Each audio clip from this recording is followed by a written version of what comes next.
Hey guys, what's up and welcome back to the Smalletics channel. Today we are going to be talking about reverse dieting.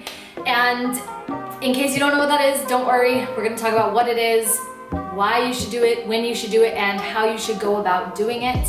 And if you've been following the Smalletics lifestyle for a while, you know that we opt for a sustainable lifestyle, not a lifestyle where you're dieting and then bulking and reverse dieting, all these things. We don't make it complicated. We teach inside the Petite Power program, which is our 12-week transformation program for petite women, how to eat at your maintenance calories, which should be a good amount of calories, and sustainably lose fat over a period of time in a way that you never have to diet again, you never have to reverse diet again. But if you're starting out at a place where your calories are really low because you have chronically dieted or yo-yo dieted and your metabolism is slowed, then we do work with clients taking them through a reverse diet. And so as a result, I get a lot of questions about reverse dieting. So this video has been highly requested and I thought we would just dive into it. Make sure that you get out a piece of paper, notebook, and a pen because I'm gonna be giving you a lot of information and you're gonna wanna write it down. And before we hop in, give this video a thumbs up if you're excited to learn about reverse dieting, and let's jump into it. Okay, so in order to understand what reverse dieting is, we should probably agree on what dieting means in the first place. So dieting is when you slowly or quickly decrease the number of calories you're eating in a day intentionally, and you increase your cardio. Basically, this is the most popular way women try to lose weight, right? It's just classic dieting diets. And by the way, 99% of diets fail. They're just not sustainable. When you start decreasing your calories, at first you might lose weight, but you'll notice over time you hit a plateau. And this is because your metabolism is adjusting to your new lower calories. This is called metabolic adaptation. In other words, your metabolism is slowing down. And this is natural. When you diet, your metabolism slows. When you reverse diet, your metabolism increases. You can eat more calories. So a reverse diet is when you increase your calories and you decrease your cardio. You start to taper off the high amounts of cardio that you've been doing, which tends to go hand in hand with people who have been chronically dieting or stuck at a low calorie threshold. Now, you guys know I talk about the dangers of dieting for petite women often because as petite women, we naturally have slower metabolisms. Another way of saying that is that we naturally need fewer calories in a day just to carry out all of the metabolic processes in our body. So for example, a taller woman, she might be eating 1,700 to 2,000 calories per day, whereas it was very normal to have petite women eating 1,500 calories a day and feeling satiated there. However, a lot of times we see petite women going way under that thanks to calorie calculators online and really bad advice we get. We tend to be eating like 1,200 calories or less, and this is a very low amount of calories to be eating. You probably already know it if you're doing it yourself. At that point, the portions of your meals have to be really small. It's really hard to enjoy restaurant food or go out or holidays because it's just so little food. Your quality of life is gonna go down. And not to mention, it's going to be very hard to build muscle, to get all the nutrients you need to be healthy and to, make gains in the gym. And also at that, you'll reach a point where you can no longer progress towards your fat loss goals because you're just gonna hold on to fat and you're gonna lose muscle. And that's the opposite of what we want, right? You wanna lose fat, you wanna build muscle. So reverse dieting is going to be really important for petite women who find themselves eating very few amount of calories per day. I'd say under 1,400 calories per day. You probably wanna consider a reverse diet. Definitely if you're 1,200 and under, that'd be a sure sign. 1,000,000% sure sign if you're under 1,000 calories per day, you would benefit from a reverse diet. Now, how do you know how many calories you're eating in a day? Simply keep a food journal for 3 to 5 days. I recommend using the My Macros app and just scan the barcode of foods you eat, track the portions, weigh them on a scale if you can or eyeball it, and try to be as accurate as you can though. Track what you eat for 3 to 5 days and then take the average, and that's how you know how many calories roughly you're eating in a given day on average. Okay, so we've talked about what reverse dieting is and who it's for. I want to talk about some of the reasons why you might want to do it besides the ones we already went over, which is increasing your capacity for food. You can have a lot of problems when you chronically diet over time. You can cause hormonal imbalances, which can affect your sleep and your quality of sleep. You can plateau, which I already mentioned, and not be able to lose fat anymore. You can start to experience a loss of your period, your menstrual cycle. Amenorrhea is what it's called. A lot of things can happen when you start to diet. Some are more extreme, like losing your period, and some are just quality of life. One is you can't eat as many calories in a day.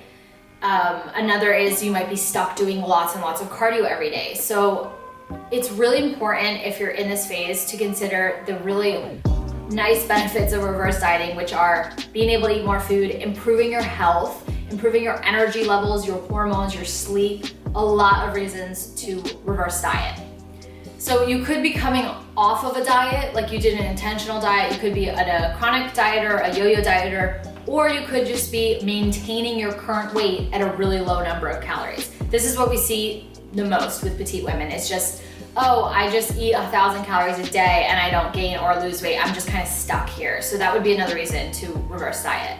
Ultimately, I think the most attractive points of reverse dieting are building muscle again, improving your mood, and being able to be in a place where you can lose fat again, just getting out of that plateau, and increasing your metabolism, because that's what you're doing when you're reverse dieting. You're increasing your metabolism.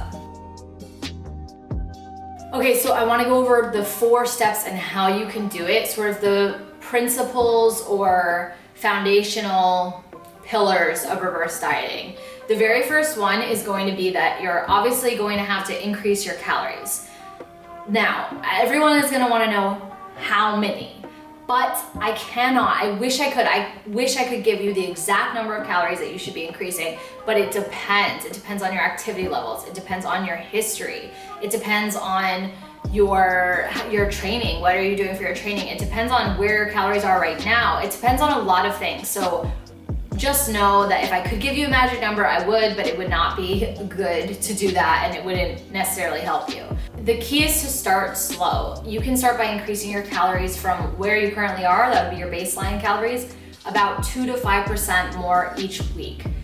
Just start there. There's no need to ramp it up quickly, and starting slowly allows you to increase your calories while giving your body the time it needs to adjust to this new level of calories, figure out what to do with it so that you don't just store it as fat.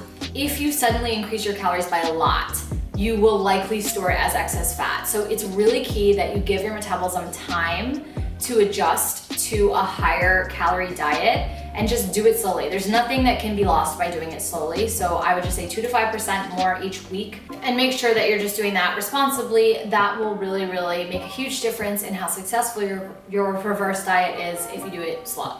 Now, the second pillar is I recommend, if you're not already, to start strength training and lifting weights in the gym. This is going to really help put those calories to use in a really efficient way by encouraging your body to build muscle during that time, to put those extra calories towards building muscle rather than storing it as fat. This is really, really important part of reverse dieting. Of course, it's an important part of training in the Smalletics way anyways, is just lifting weights, building lean mass. But during a reverse diet, you're going to be much happier with your results if you are putting those calories into weight training. Now, the third pillar is you don't have to track your macros during a reverse diet. However, I do believe you'll have better results.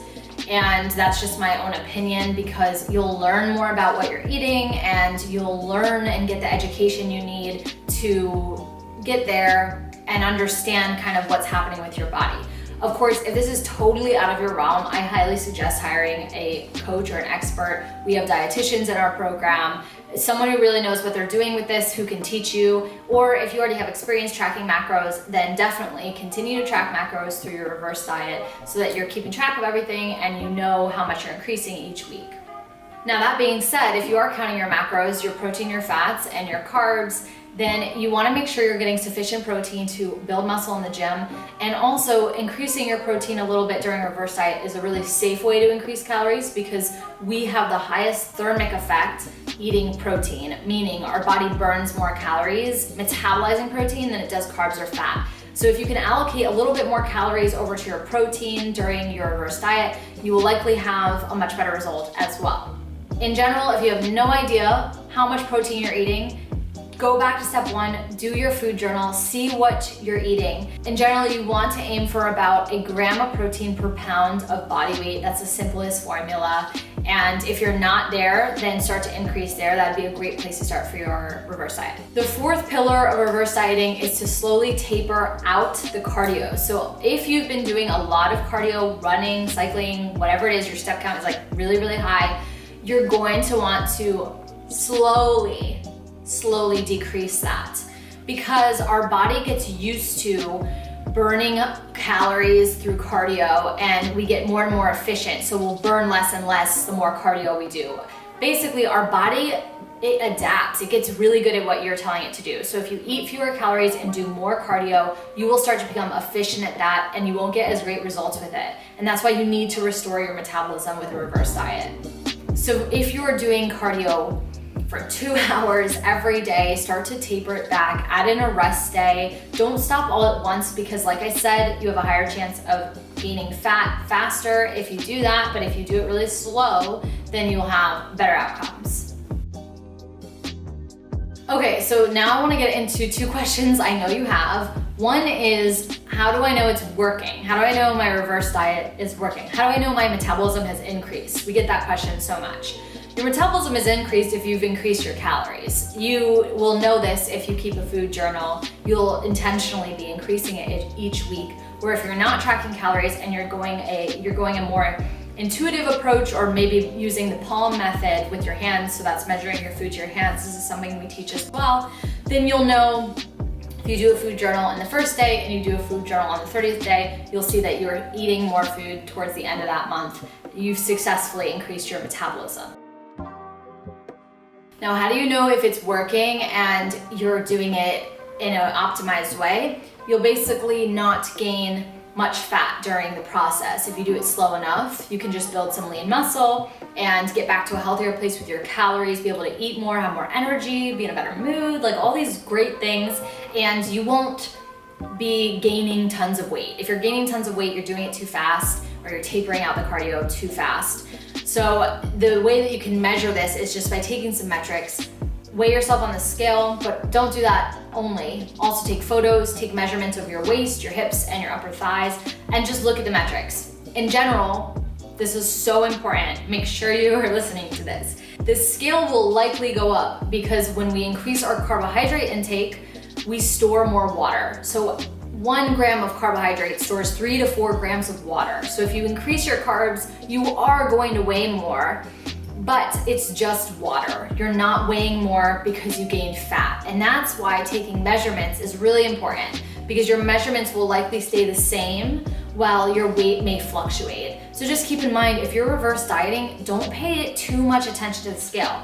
As a really good example of this, I'm currently reverse dieting. My calories were not super low. I just wanted to reverse diet into the holidays so I can enjoy extra food and treats, you know what I'm saying? So I'm trying to get up to a solid 1,700. We'll see how it goes. So far, I'm a month in.